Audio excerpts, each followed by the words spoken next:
to UA Live. I'm Nev. And I'm Dylan. Coming up on the show, we take a look at Star Wars Day, a local business, bridge construction, and a new club, and UAHS retirees. May 4th is celebrated as Star Wars Day, stemming from the popular phrase, "May the Force be with you." We have a few well-known teachers in the building who are huge Star Wars fans. May the Force be with Owen as he shows us how Star Wars Day is celebrated here at the high school. Star Wars Day, a holiday celebrating the film saga, lands itself on May 4th each year.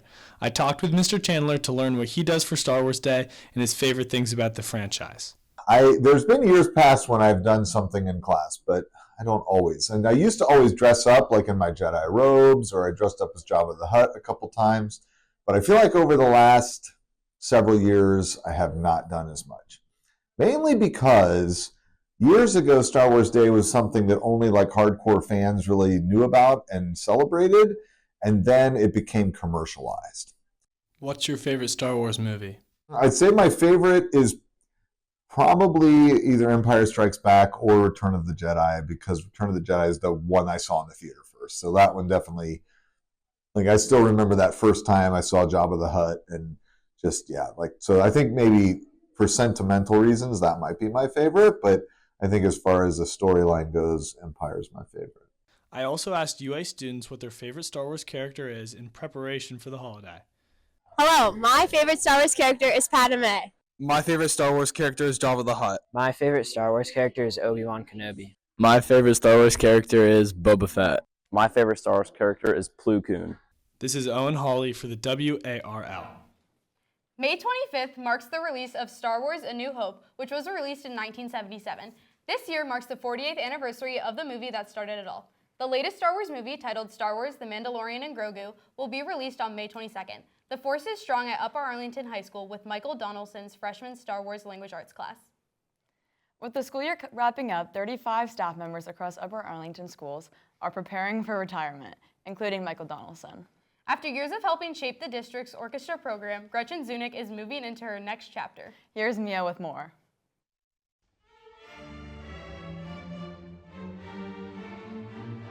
After 31 years of teaching at Upper Arlington, Miss Gretchen Wider-Zunick is retiring. Her passion for music has helped build our program into what it is today. So I started playing violin in 5th grade. I also sang in choir all the way through high school, and was very involved in the music department and theater, did all the musicals. And so then when I went to college, I originally thought I wanted to be an elementary teacher, but ended up switching to music, and did my undergrad at Bowling Green. And then I taught for 2 years, and then I was offered an assistantship at Ohio State to get my master's. Without the endless work and support from Miss Wider-Zunick, our program wouldn't be where it is today. So I started here in 1995. I was supposed to sub for 2 weeks at Hastings, and it turned into almost the whole year. At the time, the orchestra program was very small, and they were looking to build it a little bit. So the next year they offered me a part-time job, which I accepted, and I also ended up working in Hilliard. So I was half-time in UA, half-time in Hilliard, and then the next year they offered me a full-time job. And so we kind of created a plan how to start building the program, just very intentional with terms of what we were doing with the 4th and the 5th graders. At the middle school, started expanding opportunities at the middle school, added a chamber group. And then as the numbers grew at the high school, we were able to add a second and then a third. So we eventually had 3 levels of orchestra. The top group competed all over the country, has won, national competitions. I would say probably when I started, there were maybe 300 students in the program. And at one point before COVID, when we were still teaching 4th and 5th grade in the elementaries, we had over 900 students in the program. It was massively big. Miss Wider-Zunick has not only made a lasting impact on the program, but also on her students. During her time with UA, she has won 2 Golden Apple Awards, as well as the Barry Manilow Music Teacher Award, and countless other musical awards. She values her students and gives them experiences they wouldn't get outside of orchestra. We have traveled to Hawaii, China, Canada, Florida, pretty much all over the place. With all the success Miss Wider-Zunick has brought to the program, she also brought memories. Probably my favorite memories are just students at concerts, all of the concerts we've done over the years, and especially the senior concerts. Especially when we were starting in 4th grade, we knew a lot of those kids for 8 years. So that made it extra special. I will miss the students and I will miss my colleagues a lot. I have some really, really good colleagues, good friends that I've made over the years. It's the people. I mean, I think this is a people business and you get into it because you want to be around people, whether they're students or adults. So that's what I'll miss the most. While Miss Wider-Zunick will be missed, her impact will always live on in the program.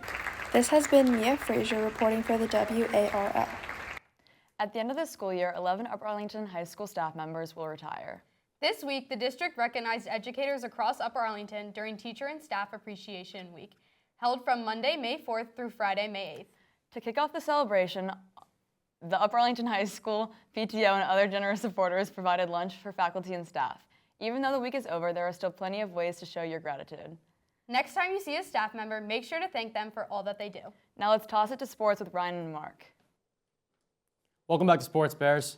Boys lacrosse wrapped up the regular season, finishing 15-3 with a win against Academy New Church by a score of 14-4, while girls lacrosse is currently 16-1 with their first playoff game tonight versus Northmont.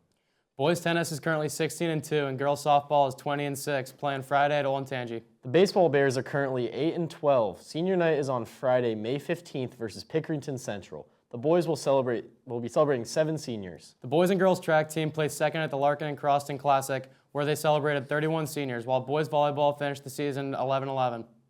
On May 5th, the football team had their college recruiting showcase with over 100 college coaches attending.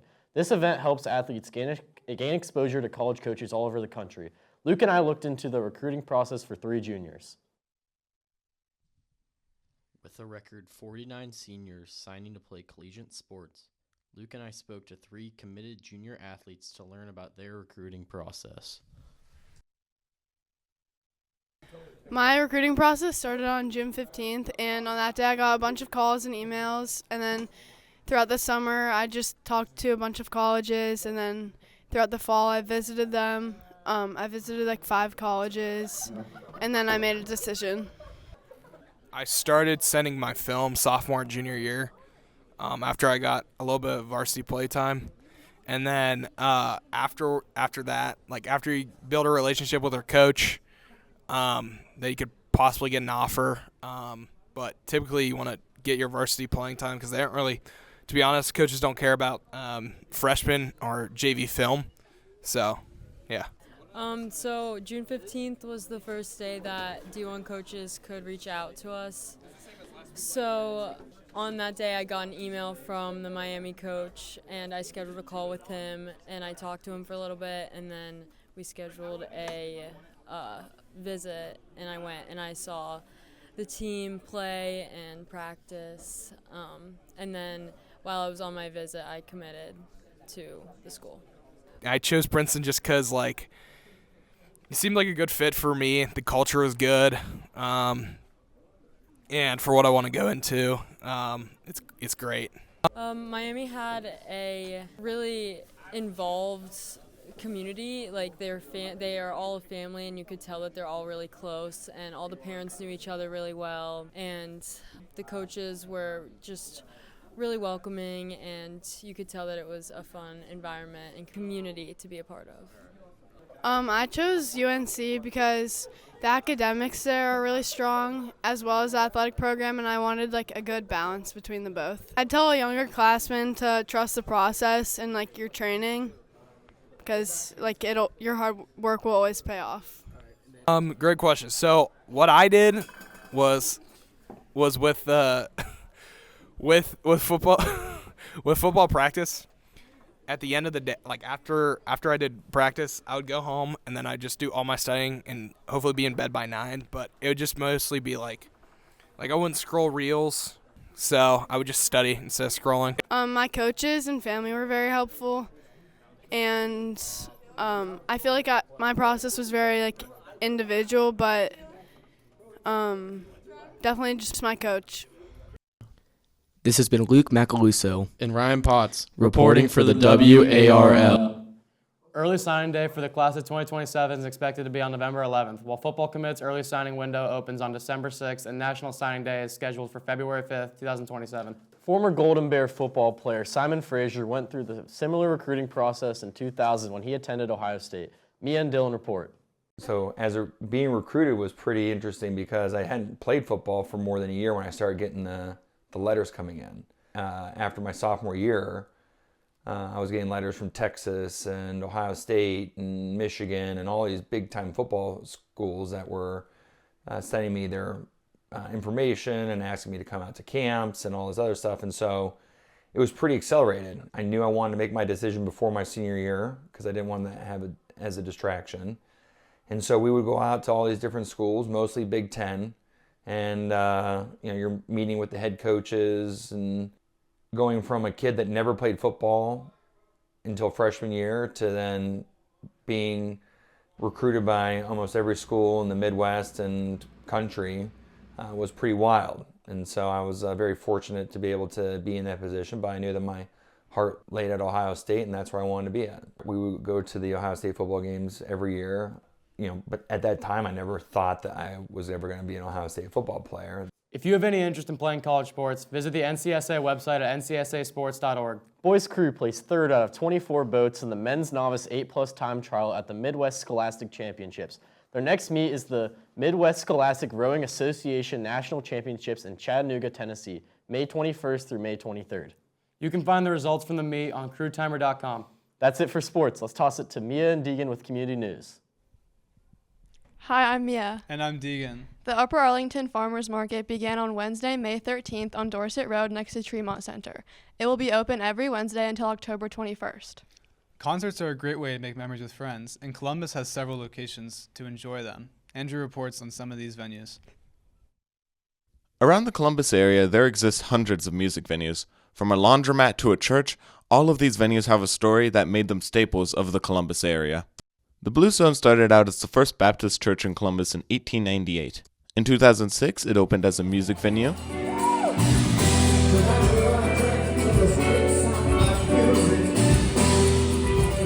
And today, it remains as one of the most unique, with its stained glass windows and Gothic exterior.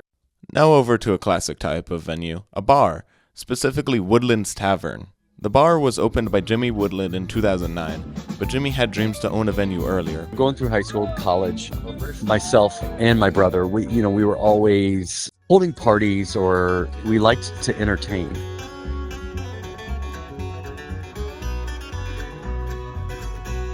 The tavern has remained a friendly venue for anyone to hang out at. I feel like the atmosphere most nights at Tavern is a very kind of chill, laid back, everyone's there, with the same kind of goals in terms of what they want to get out of the show. Connected to a different bar is Kemba Live, the first venue in Columbus to be a 2-in-1. The indoor version has a main floor with an elevated area, while the outdoor version has a main floor and a lawn.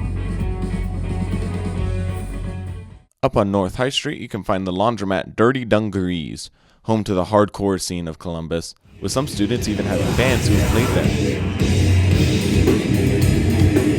There was one time I was playing, and my pedal board for my bass kept getting unplugged, so my sound kept cutting out over and over, and I had to stop mid-performance while the song was playing, plug it back in, and then get back in mid-song. And that happened like 3 times throughout the set. Farther down the street, you can find the historic Newport Music Hall. It's 1800 to 2000, standing room only. It's America's longest continually running rock club. It's been open since 1968. It's never closed down for any kind of major renovations. So it used to be called the Agora, It had a twin up in Cleveland that's still well known and still operational. It has also hosted some of the biggest superstars over the years. We've had everybody from Neil Young to AC/DC to U2, Red Hot Chili Peppers, all the way through to everything that's going on these days. Foo Fighters have played there, Wu-Tang Clan have played there, but during my time there, I counted almost 1,200 acts. A lot of local, but a lot of national and international acts too. So pretty much everyone you can imagine at some point. You can go to any one of these venues and help support the best part of a community, local music. In like the punk and the metal hardcore scene, I don't know, it's like a community of people that are always like there for each other. And there's like people that are like, it's a lot of people like me, and when I like went into it, there wasn't, like I didn't feel like I belonged anywhere. And when I was like going to shows for the first time, it was like, I don't know, a group of people that were equally as like angry and frustrated, but also like nerdy and fun. I don't know. It's a community that always looks out for each other. So I think, you know, local music, you can't have a venue and not have local music, especially a venue like Tavern. You know, we survive on local acts and local talent and our locals that come and support the local business. You know, we're not big enough like LC where you're just booking national acts all the time. I think, you know, we really depend on your local and regional acts to survive. And if you get your one-offs, your big shows that, you know, once or twice a month, it's great. But I think we thrive on local talent. I mean, this support local music is a huge slogan I've seen written on guitar cases and scratched on bathroom walls in clubs around town, but it's huge. Support your local establishments. Go to those joints that you've heard about as places that legendary bands have played. Go support them. Walk in. Just, you know, a lot hasn't changed in some of those places for years. Clubs like Stashes and Chelsea's and Slapsy Maxie's, and they're gone now, but the Newport still remains. So if you have a chance to go see a show there, no matter who it is, it doesn't have to be a national act. Just go. Be in the same halls that some of the best acts in this country ventured into. Some of the same dressing rooms, the same bathrooms. Trust me, some things have not changed. But support local music. Get out there, beat the local path, and support local artists. This is Andrew Henry reporting for the WARL.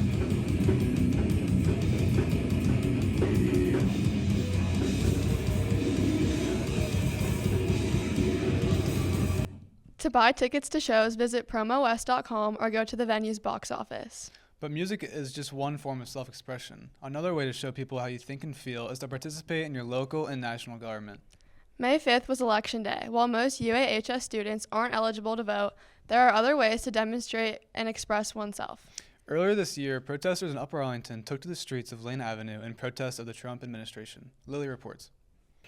On Saturday, March 28th, protesters lined the streets all the way from Lane Avenue to Grandview for the biggest protest in American history. They were joined all around the world by people who agreed on one thing: America has no kings. The No Kings protests oppose the Trump presidency and many of his actions, such as his takes on immigration and war, as well as his place in the Epstein files. The protesters combat these dark topics with determination and joy. On Lane Avenue, there were cheers, chants, and signs. Many people went with friends and family, and those who couldn't make it were encouraged by the protesters to honk their car horns as they drove by.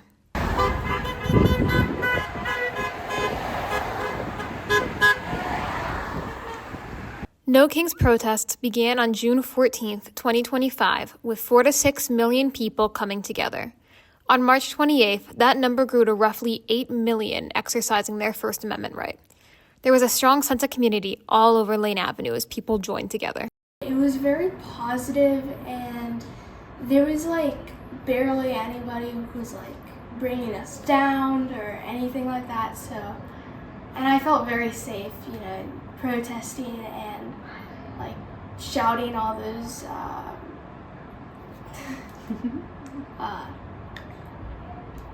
things, protests. Donald Trump has got to go. Hey, hey. Ho, ho.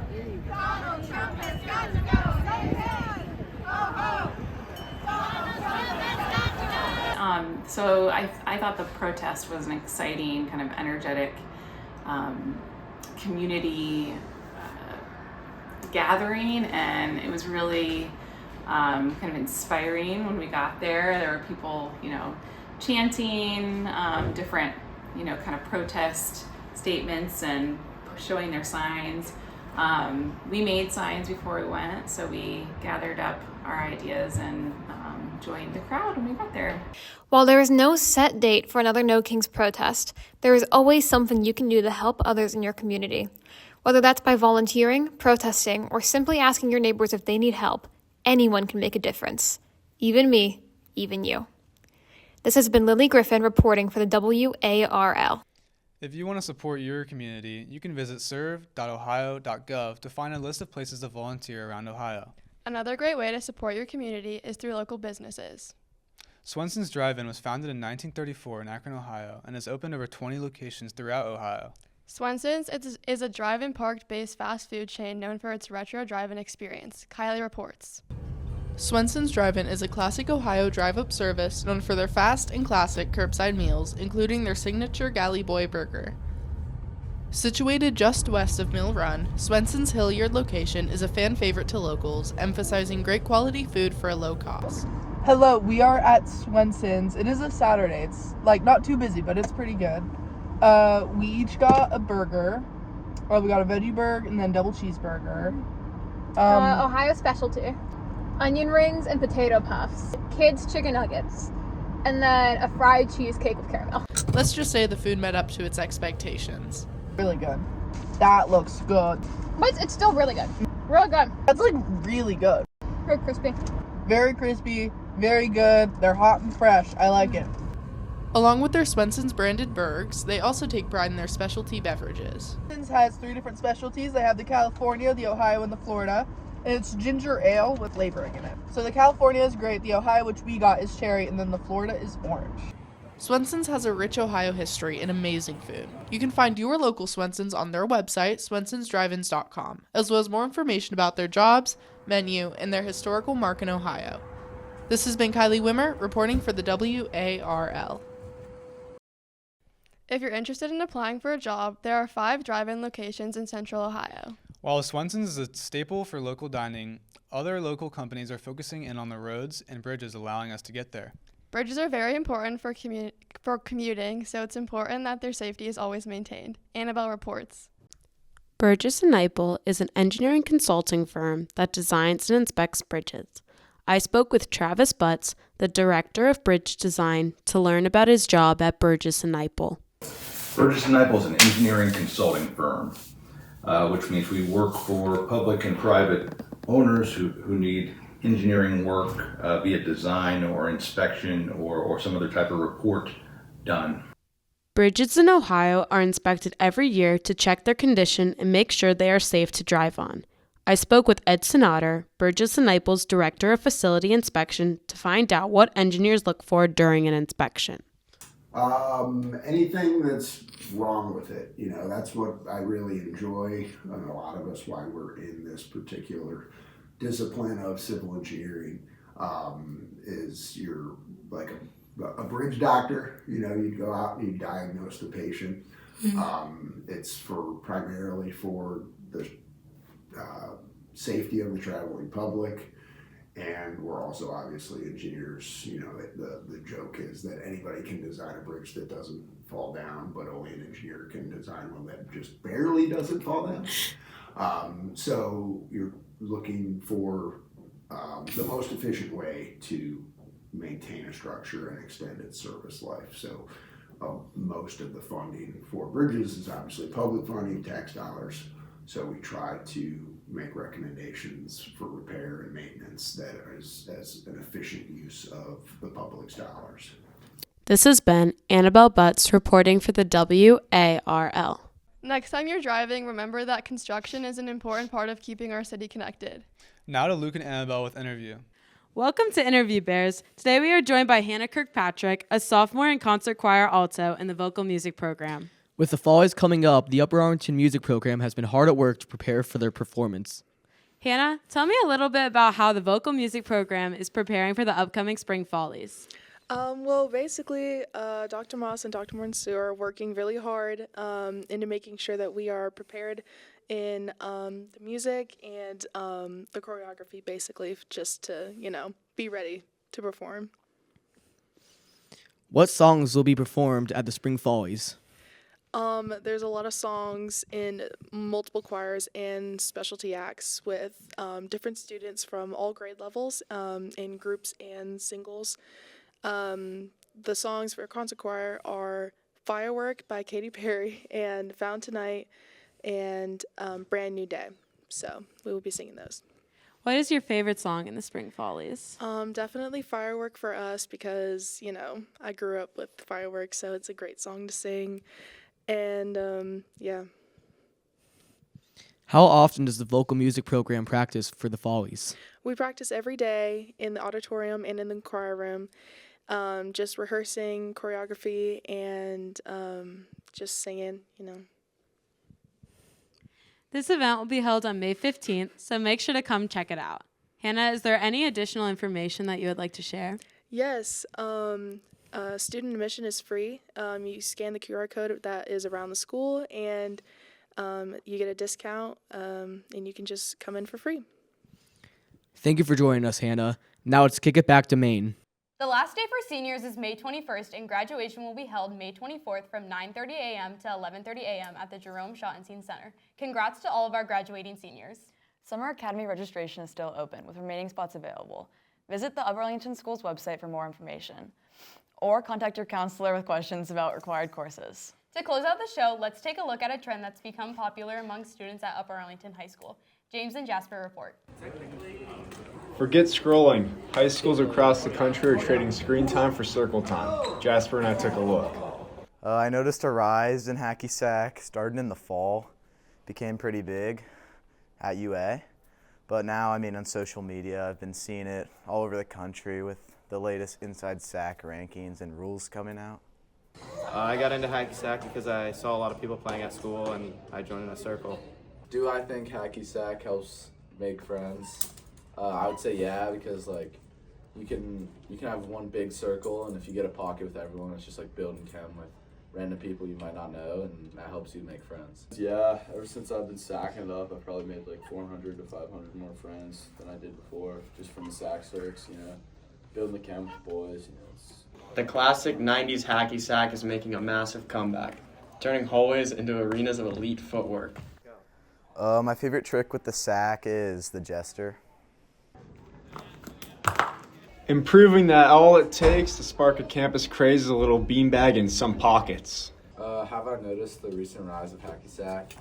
Yeah, the lacrosse boys, we've been doing it since the fall, so we kind of started it, but the recent rise. Has it been a recent rise? I just pop on Instagram every reel. It's just sack, new tech every day. But, UA boys been on it from the beginning, so everyone's just a follower. It's whatever. This has been James Janowitz and Jasper Blower reporting for the WARL. Follow UAHS_SAC_bros on Instagram for hacky sack content across the school, and use code UAHS10 on hackynation.com for hacky sacks and apparel. That's it for this year of UA Live. Thanks for tuning in, and see you next school year on Kickin' It Live.